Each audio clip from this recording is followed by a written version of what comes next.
Callie and welcome to Kapowski Reads and welcome to my quarter 2 wrap up. Basically summarising my reading of April, May and June of 2025. I'm really tired right now. Forgot the months that were included in quarter 2. This bodes well for this video. I had intended to start this video by going through my reading stats of the second quarter. However, when I went to go and take notes, because believe it or not, and I have watched back my own videos sometimes, it doesn't come across this way, but I do write notes and I plan things and then I go off note, but attempts are made. I went to go and check through my reading stats and I realised I have reached my reading goal for the year. Yay! I actually have finished, my goal was to read 60 books this year, and as of the end of June had read 63. So I don't feel there's a lot to be gained from going through my reading stats because I've already achieved the goal that I was working towards. I'm not going to increase my goal. I'm going to just take this as a win of like, yay, I did something I wanted to this year. It's like a tick and I feel accomplished, even though all I did was just enjoy some great books that I was going to do anyway. I also really wanted to prioritize certain categories of books this year.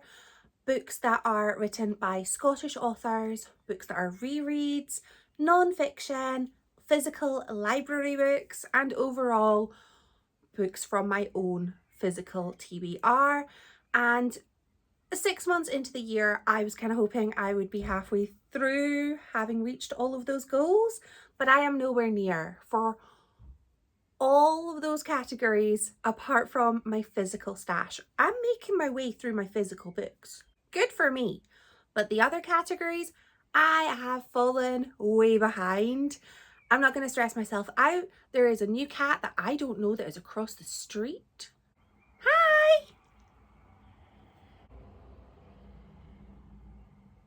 I am easily distracted by cats. I do not know this cat and I'm going to get to know this cat, but the cat that I have let into my heart the most hates all other cats, so I must be careful. He gets very jealous.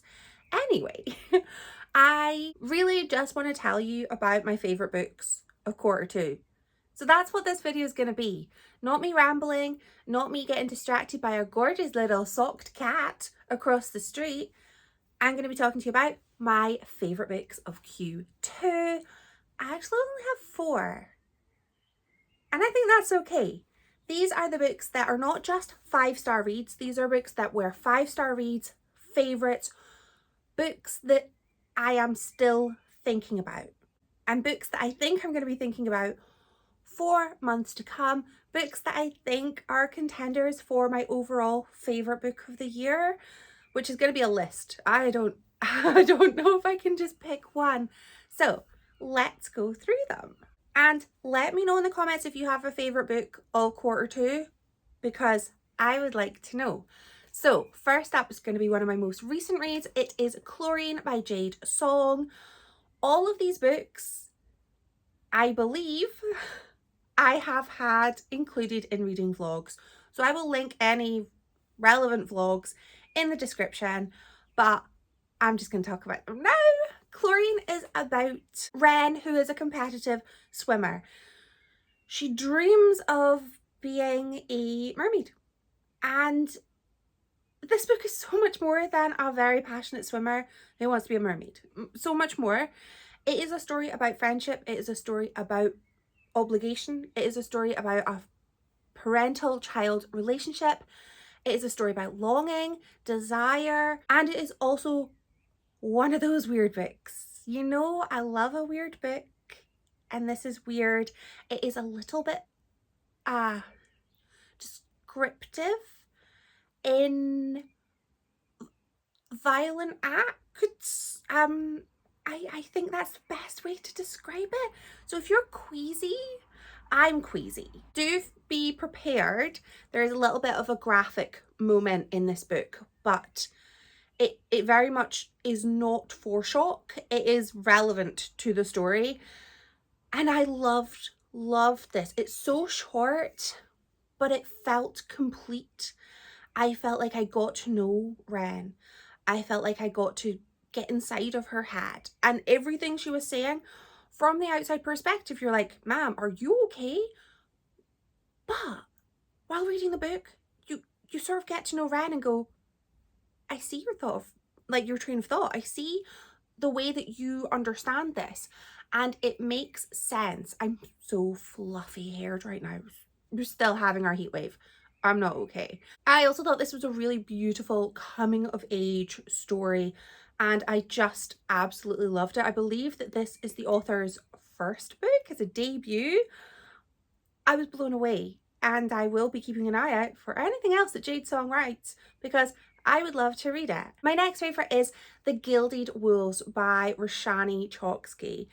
This is a heist book, and if you know me, you will know I do not like heist books. I get annoyed by heist books, but not in this case. In this case, I loved this. I loved the heist. This book takes place in 1889 in Paris, under all of the opulence of Paris, and we have our gaggle, our ragtag bunch of characters, all of whom feel well-rounded characters. I felt like I got to know every character, which is so rare when you have like a main cast of characters. It's so rare to actually have them all feel distinct. And this book had 6 key characters, and they all felt different, and I loved that. I had just the warm and fuzzies for so many of the characters, and I was so just gripped. One of the characters, the reason for the heist is that he is from one of the wealthy families, but he has been denied his birthright. Basically, people are like, you're not his true son. Therefore, he doesn't have the power that he was kind of born into. And he works together to basically try and prove that he is who he claims to be. And so we have this goal in sight, which is basically just getting this person publicly acknowledged as being from the family that they are from. That's kind of the biggest goal in this book, but everybody else has their own goals. And I loved that they are all working together to achieve their own goals, but also there's friendship. There's the beauty of friendship. This is a found family book. That's why I liked it.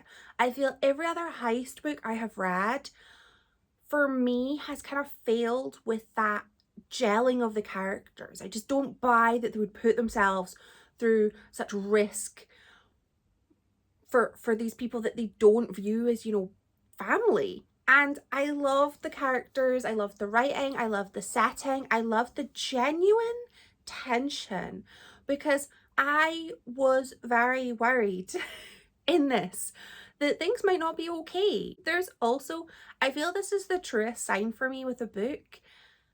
There's spiders in this book. Not hugely, they're not like overly integral to the plot, but they are mentioned. And I'm not a spider person at all. But I could read the bits with the spiders because I love the character that was dealing with the spiders, and I was just like, good for him. Good for him, having a lovely time.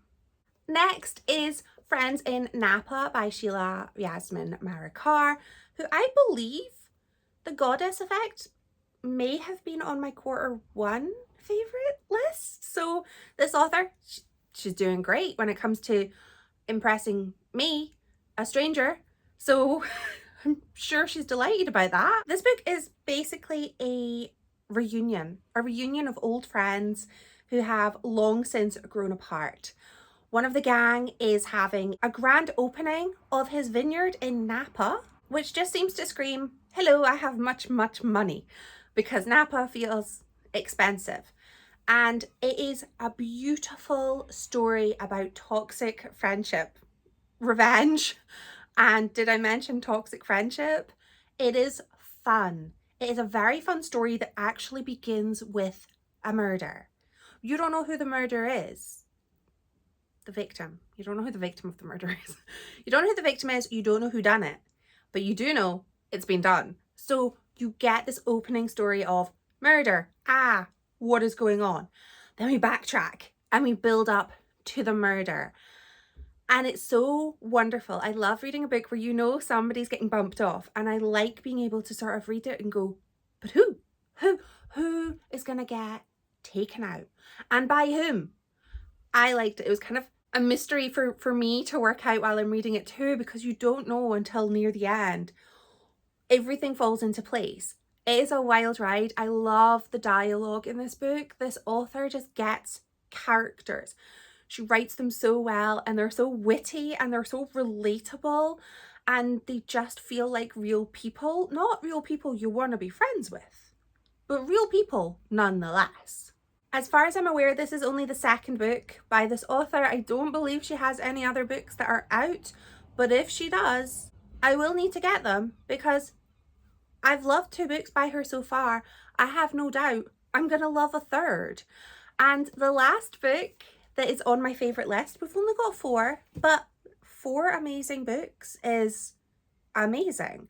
I'd be happy with just 1 book that makes my heart sing, but I've got 4 from the last 3 months. I feel like I'm winning a prize, and that prize is great books. The last book I'm adding to my list is Die Hot with a Vengeance by Sable. Yong. This is a collection of essays about what it's like to be a woman growing up, living in a world where you are judged on your outward appearance and the lengths to which some women will go to in order to feel worthy and to impress people who they don't need to impress. It is about womanhood, it is about girlhood. It felt very relatable to me as a sort of similar age with the author. I think we're both millennials, so kind of got that relatability with regards to like certain timestamps that had an impact on the way that we saw beauty. This author used to be a beauty editor, I believe, and so the writing is fantastic, but again, it is a conversational kind of writing style, which is my favorite. I love nonfiction that writes to you like you're a friend.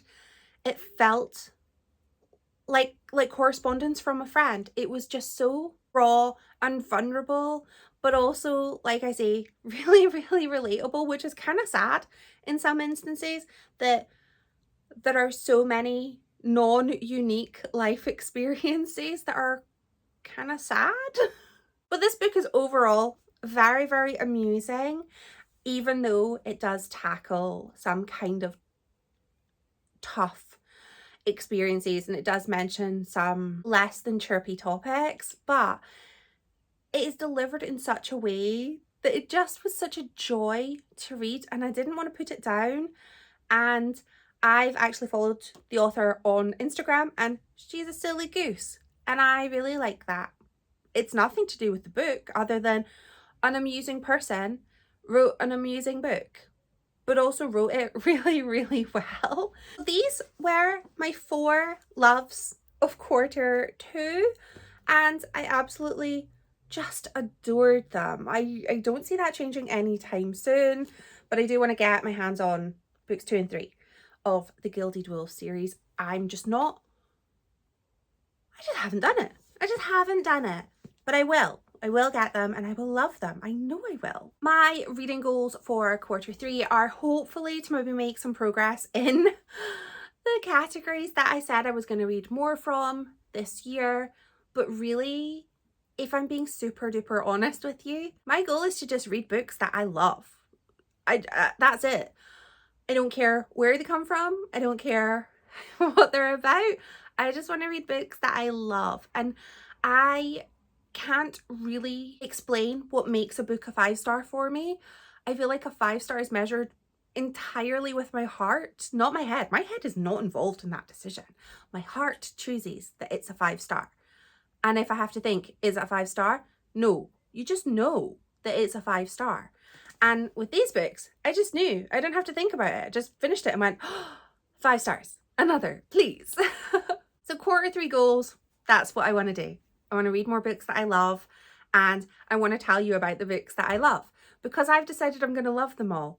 That's the hope. Thank you so much for watching. I'm so sorry. I'm so tired that I'm just feeling that I'm all over the place right now. That's where we are. Thank you so much for watching. Bye.